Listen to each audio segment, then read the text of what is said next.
Halo Sobat Mistik, kembali dan saya Tian Doko di Bermain Jiwa. Di video ini saya akan ajarkan kalian bagaimana menggunakan kekuatan mimpi. Jadi ada banyak hal yang orang tidak tahu bahwa mimpi itu kalau kita manfaatkan, dia seperti memprogram bawah sadar kita untuk memegang kendali ketika kita tidak sadar, dan ini bisa berpengaruh pada level kesadaran kita dan bisa dimanfaatkan untuk apapun. Seperti apa? Silahkan kamu simak setelah yang satu ini.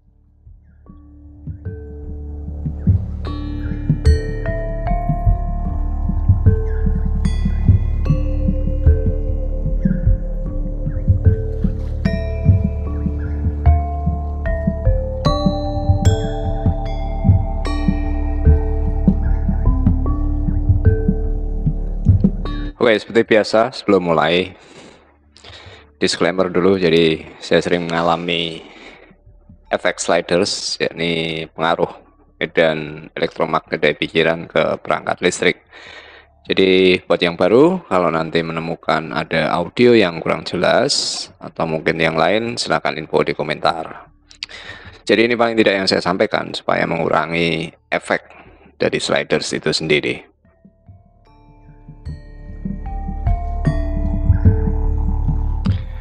Oke, sebelum kita bahas, pertanyaannya kenapa?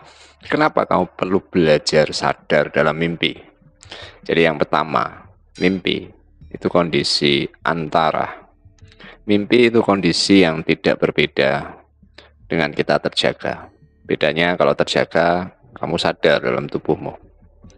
Nah, ketika kamu mimpi, itu kamu sadar juga. Tapi di ruang waktu yang tidak melibatkan fisikmu. Jadi ini yang saya katakan, mimpi itu jembatan untuk belajar mengenal misteri eksistensi kesadaran kita. Kalau kamu bisa memanfaatkan ini, kamu bisa sadar ketika mimpi, ada banyak hal yang bisa kamu eksplorasi, bahkan saat kamu tidur sekalipun. Kemudian berikutnya, mimpi itu adalah bentuk manifestasi kekuatan energi. Jadi pikiran kita itu kan juga energi. Dia berupa gelombang elektromagnet yang sekarang pun kalau di dunia kedokteran, apapun yang terkait dengan penyakit, itu kadang diperiksa lewat sensor gelombang otak kita. Nah, ini hal yang sederhana. Kamu bisa menemukan ketika kamu mengalami mungkin sedih yang sangat, atau mungkin kegembiraan yang sangat, ada kalanya yang terbawa saat kamu bermimpi. Nah, seperti pernyataan saya yang pertama, bahwa ketika kamu mimpi dan tidak mimpi itu kondisinya sama. Artinya ini pun bisa dibalik. Jadi kan ada orang sering mengatakan kok ketika dia sukses, dulu saya cuma bermimpi. Nah, apalagi ketika kamu memang secara sengaja memprogram ini. Jadi ini kekuatan dari kita mengolah mimpi. Kemudian, mimpi itu adalah koneksi dengan dimensi tanpa batas yang kadang itu di luar dimensi yang bisa kita kenali.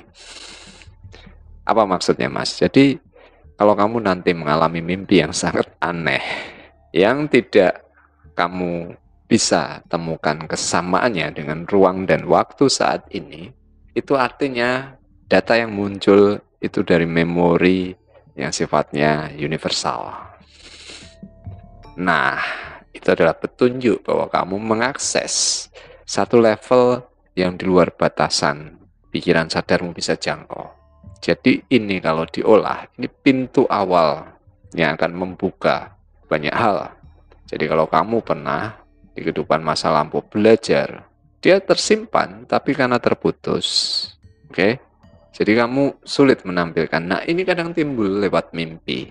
Nah, cuma kan orang sulit mempercayai. Kenapa? Karena ini seperti reinkarnasi dan jarang orang percaya. Dulu saya demikian, cuma saya penasaran. Saya hanya butuh apakah terkait atau tidak. Nah, kalau orang sudah tidak percaya, dia tidak akan menemukan keterkaitan. Dan ketika saya bagikan pengalaman saya, ya itu sebenarnya juga dari mimpi. Artinya, saya membuktikan sendiri. Dan saya tidak membatasi keyakinan saya, tapi mencari tahu baru meyakini. Kemudian berikutnya, kalau orang sering ngomong ya dia sukses dulu punya mimpi apa, berapa lama yang lalu, entah mimpi dalam karir, kerjaan, atau jodoh, dan sebagainya. Kalian belajar banyak orang tertarik, law of attraction ya. Nah ini juga bagian dari aplikasi bagaimana wujudkan mimpi, hukum ketertarikan.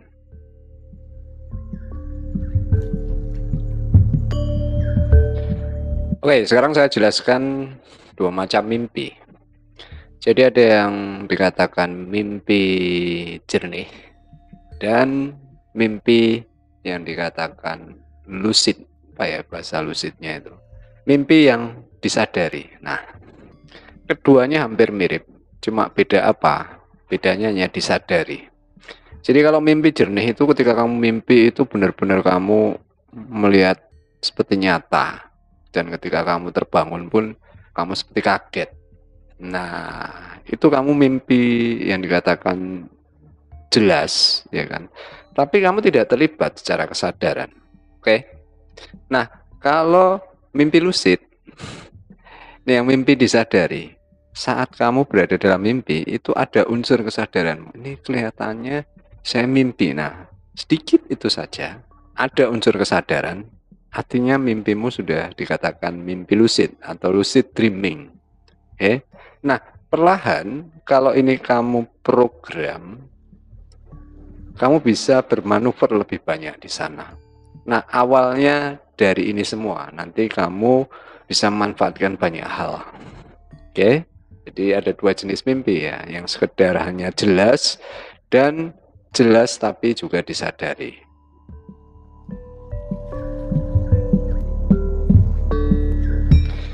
Kemudian berikutnya, nah ini ketika kamu belajar meditasi mistik itu kamu mengolah intuisi. Mimpi adalah satu pertanda kamu punya kekuatan intuitif. Nah, ada beberapa hal yang perlu kamu cermati di sini. Yang pertama, ketika kamu meditasi, kemudian kamu menemukan keterkaitan dengan mimpi yang setelah itu kamu alami, artinya ada beberapa fase sebelumnya yang sudah kamu masukkan saat kamu meditasi dan itu dilanjutkan ketika kamu bermimpi. Nah, itu sudah tanda bahwa kamu bisa masuk ke gelombang yang lebih dalam dan diperkuat ketika nanti kamu dalam kondisi mimpi. Oke. Kemudian berikutnya, mimpi yang berulang itu juga jadi pertanda bahwa ada hal yang harus kamu tangkap pesannya. Ini bisa dua macam ya, bisa negatif, bisa positif. Tapi semuanya juga bentuk intuitif. Ketika kamu mengalami satu trauma atau satu masalah yang belum terselesaikan, tubuhmu itu berusaha memberikan sinyal. Oke. Nah, tapi ketika kamu memproses secara intuitif, ini pentingnya kamu memprogram kesadaranmu supaya tetap dalam kondisi yang seimbang, kamu baru bisa beranjak dari sana. Tapi ketika kamu memanfaatkan ini bisa kamu buat untuk menyelesaikan solusi dari memori yang terpendam tadi, sekaligus memproses lebih lagi untuk kepentingan pengembangan dirimu secara spiritual. Kemudian berikutnya, apakah kamu sering ketindihan? Kalau kamu sering ketindihan, itu pertanda bahwa ada pertanda secara kerja kelistrikan tubuhmu itu yang dia berusaha memisahkan, tapi orang ketakutan. Jadi ini dulu saya alami ketika saya sering doa malam. Kemudian mungkin faktornya waktu doa ngantuk, selesai tidak ngantuk. Oke. Nah, batas-batas itu kan antara sadar dan tidak sadar. Nah, ketika kamu mengolah secara intuitif, itu memang kamu mengaktifasi tubuh astralmu sebetulnya, atau tubuh eterik. Ini nanti kita bahas di video yang terpisah supaya kamu bisa membedakan. Nah, ini ketika tubuhmu dalam kondisi antara tadi, dia sering berusaha menunjukkan eksistensimu itu. Nah, kebanyakan orang tidak tahu. Kemudian yang kedua, memori bawah sadar, ketakutan bahwa nanti tubuhnya tidak kembali, ya kan? Kemudian nanti bisa mati dan sebagainya. Oke, jadi ketindihan artinya kamu ada pergeseran energi. Apalagi semakin intens ketika kamu bermeditasi, itu sudah petanda.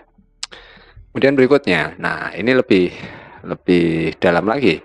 Kalau kamu sering mengalami mimpi dan mimpi itu menjadi pesan akan satu kejadian yang kamu lihat, nah itu berarti kamu sudah mengalami dimensi ruang dan waktu masa depan yang dimunculkan oleh alam bawah sadarmu.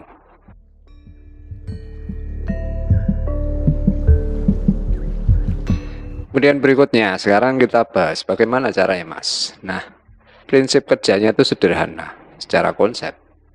Bagaimana kamu memprogram agar kesadaranmu itu melampaui batasan fisik. Artinya, kesadaranmu tetap eksis ketika tubuhmu sekalipun sedang tidak aktif. Nah, ini ada beberapa teknik, tapi selalu berisi tentang repetisi atau pengulangan. Pemrograman itu adalah pengulangan. Kemudian yang kedua, prinsipnya adalah kamu menyatakan setiap saat itu kamu sadar. Nah, nanti ini afirmasi dalam bentuk kata-katanya juga harus sesuai kondisi yang selalu saat ini, bukan sekedar keinginan. Ini nanti akan saya perjelas dalam tekniknya. Kemudian yang tidak kalah penting, yang bagian juga rutin dari meditasi mistik adalah jurnal.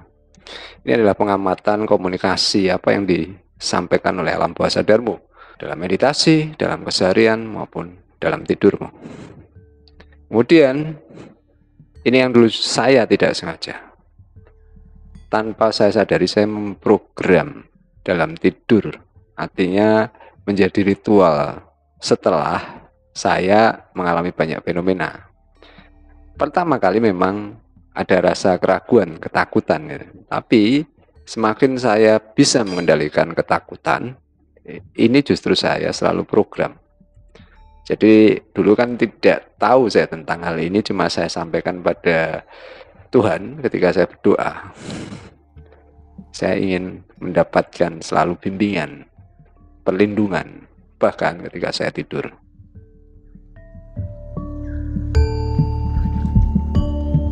Oke, sekarang lebih detail pada tekniknya. Teknik yang pertama itu dengan sengaja kamu memaksakan dirimu untuk dalam kondisi segar secara fisik.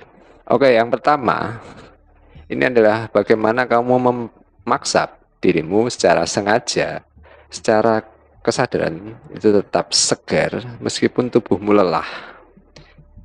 Ini dulu saya tidak sengaja karena saya perhatikan saya mengalami itu setelah waktu saya berdoa itu sangat mengantuk gitu. Tapi dulu kan saya niatkan pokoknya doa saya harus benar-benar total. Jadi dulu saya itu kalau doa sampai per kata itu saya resapi. Kalau kecepatan itu kadang saya ulang. Jadi doa menjadi lama, kadang jatuh tertidur, kemudian bangun lagi, saya ulang lagi. Nah, semacam itu. Ini mengacaukan ritme tidur saya. Nah, kemudian efeknya adalah saya sering setengah sadar. Karena setelah itu biasanya kalau kamu ngantuk, bangun itu kan jadi apa ya? Jadi kantuknya hilang padahal kamu sudah lelah. Nah, kebingungan awal itu saat sebetulnya kamu sudah tertidur tapi kamu mengalami fenomena. Tapi fenomena ini seperti menyentak kamu karena ketakutan. Baru kamu sadar, oh ternyata saya sudah tidur. Nah, ini dulu yang saya manfaatkan. Kemudian berikutnya, karena kita belajar meditasi mistik. Sebetulnya yang ini menjadi kunci. Kalau mistik itu menyadari bahwa kekuatan Tuhan itu selalu bersama kita. Dan dialah yang mengendalikan kita. Jadi kalau dulu saya doa selalu pengen mendapat jawaban, demikian pula dulu saya selalu berdoa untuk mendapat pesan kapanpun dan supaya diingatkan bahwa itu adalah pesan. Jadi ini yang saya rasakan berpengaruh ketika saya tidur sekalipun.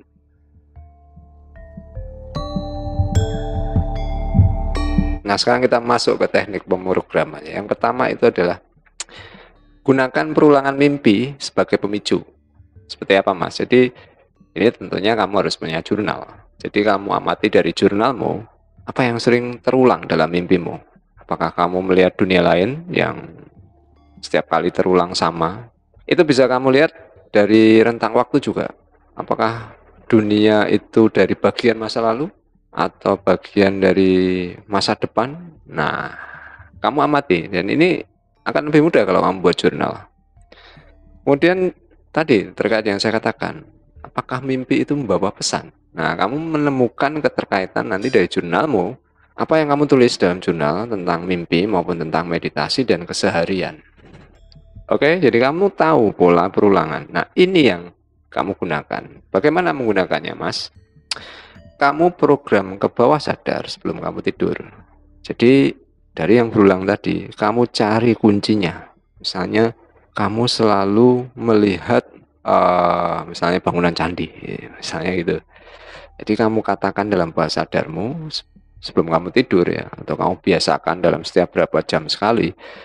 Ketika saya melihat, apa sebutkan yang kamu masukkan sebagai trigger atau pemicunya, maka saya sadar dalam kondisi mimpi sekalipun. Oke, jadi kamu afirmasikan sebelum kamu tidur atau menjelang kamu tidur. Nyatakan ketika nanti saya melihat salah satu yang tadi di tema kamu sudah jurnal, maka saya sadar dalam kondisi mimpi sekalipun. Oke. Kemudian berikutnya. Nah, sekarang gunakan hal yang tak biasa sebagai pemicu. Nah, ini kamu lihat nanti ketika kamu mimpi, ketika ada satu hal yang agak aneh sedikit, kamu langsung sadar, oh ini saya pasti mimpi. Nah, caranya bagaimana? Dibalik. Kamu masukkan ke alam bawah sadarmu barang-barang keseharian atau objek yang sering kamu lihat. Misalnya kalau saya melihat jam tangan, oke, berarti saya sadar. Oke. Kemudian kalau saya melihat sepatu, nah kalau kamu sering pakai sepatu, atau misalnya yang paling mudah untuk mengontrol itu, kalau kamu tidur biasa lampu gelap, maka kalau saya nanti bisa menyalakan lampu, artinya saya sadar dalam mimpi sekalipun. Jadi ini biasanya nanti ini akan terprogram. Kamu langsung bisa membedakan ketika melihat sesuatu yang bergerak saat mimpi itu berjalan yang tidak biasa, langsung kamu terlibat dalam kontrol mimpi itu. Kemudian berikutnya adalah memprogram bawah sadar dalam rentang waktu interval tertentu. Ini sederhana. Jadi misalnya setiap 10 menit, nah cepat sekali ya. Atau setiap jam, selalu bertanya, apakah saya bermimpi? Nah, nanti diulang lagi. Jadi ini akan seperti memasukkan kode alam bawah sadarmu ketika tidur. Oke, jadi ini sederhana ya. Apakah saya bermimpi? Nah, cuma pertanyaan itu yang selalu diulang-ulang. Oke, berikutnya. Lakukan kebiasaan untuk memprogram menjelang tidur. Seperti apa? Jadi setiap kali ritualmu menjelang tidur, kamu selalu mengafirmasikan dalam bawah sadarmu, saya tetap sadar, bahkan sekalipun dalam mimpi. Saya tetap sadar, sekalipun dalam kondisi mimpi. Oke, saya tetap sadar ya. Jangan saya akan sadar. Artinya kamu memasukkan itu dalam rentang waktu di masa depan. Artinya bukan kondisi saat ini. Prinsip kerjanya adalah saat ini. Kemudian seperti tadi yang saya cerita di awal, dari faktor tidak sengaja. Ketika kita berproses secara mistik, mintalah perlindungan dan bimbingan. Bagaimana nanti dimensi yang lain itu, dia akan menyesuaikan ketika kamu membuka pintu. Oke. Dan ini yang perlu kamu siapkan juga adalah ketenangan, relax ya kan. Meyakini bahwa kamu selalu dalam kesadaran dan perlindungan dari Tuhan itu sendiri. Karena semua kunci kekuatannya adalah menyatukan keyakinan bahwa Tuhan itu tidak pernah terpisahkan dari diri kita.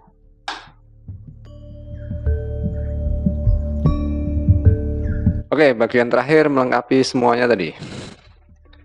Supaya kamu bisa semakin lebih efektif belajar, catatan pertama seperti ritual kita 5 fase meditasi mistik, selalu buat jurnal.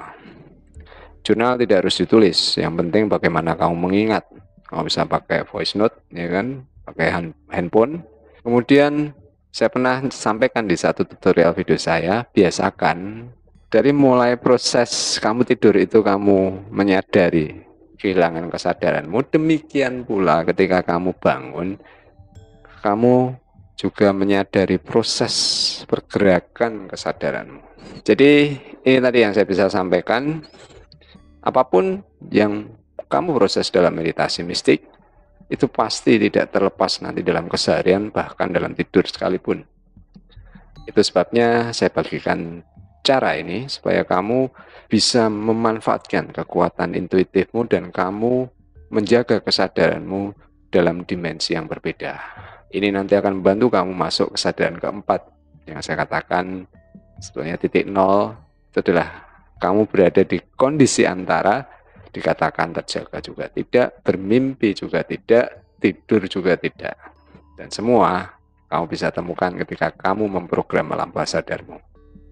Oke, kalau kalian suka video ini silahkan berikan like, silahkan share, berikan komentar di bawah kalau kalian punya pengalaman mungkin atau usulan. Kita akan ketemu di video selanjutnya. Selamat bermeditasi, selamat bermain jiwa.